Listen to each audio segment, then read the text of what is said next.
Why does nobody be able to predict what will Rolex launch each year? Following the launches and predictions experts made for a few years left me wondering how these decisions are made inside the black box of Rolex Corporation. It's 2021 and the new Rolex of this year is announced, but I haven't seen any Rolex Starbucks, which was launched in 2020 in real life. Only the photos from online catalog of the dealers. There's something wrong with that, or maybe I just don't have too many affluent friends who like watches. I picked up this Steinhart Starbucks 39 last year, not long after Rolex announced their own Starbucks, with the justification to myself that I'd never own a real one, because they have upsized it to 41mm, which would not look good on me. The piece does look great in the middle. The build quality is up there. It is not exactly a photocopy of Rolex. Actually, I doubt that it even predates Rolex launch last year. If anyone knows whether it is or not, please let me know in the comment. Back to the issues of Rolex annual new watches, and the reason there's always an outcry of surprise and disappointment every year. I believe there's a mismatch between the thinking paradigm of the predictors and the company. Most predictors are very knowledgeable about Rolex, but that's also what keeps them from making the right prediction, because it implies some degree of obsession, as they must have in some way learned about the history of the company to become an expert. Undeniably, the most fascinating things about Rolex is the credential the brand collected for the last 100 years. Countless historic moments, association with celebrities and famous people. It is not unusual that many of us watch lovers would wish that some design cues that we love from the past should be presented in their new product lineup.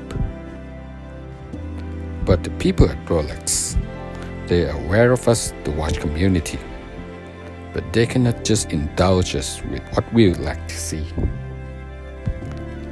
They know that they make much more money selling to general public, so they make the decisions with a different set of priority to us.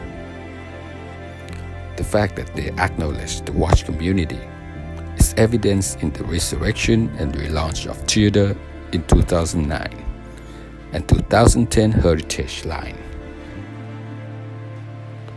One of the best ways to substantiate this claim is to compare choices Rolex and Tudor made on the new models. While Rolex launches seem to be unpredictable and out of the blue to watch lovers, it is quite clear that Tudor's new product launch is pretty much decided by a bunch of watch guys. A reference to the past, trends in watch community are all captured in Tudor's launches. The only thing that bugged the fans is that there is no Rolex name on the dial.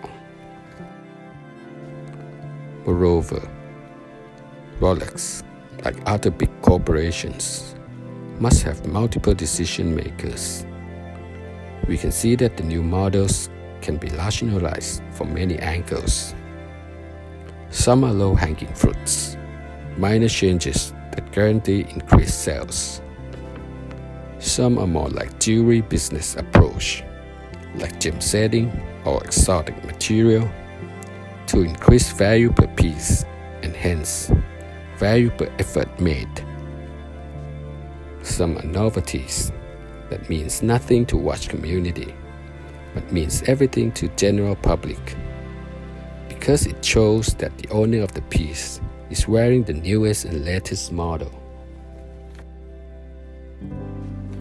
We are the group that spend most time talking about Rolex, but the reality is that people at Rolex have to first and foremost please general public in terms of brand image and satisfy stakeholders in terms of returns on investment and growth.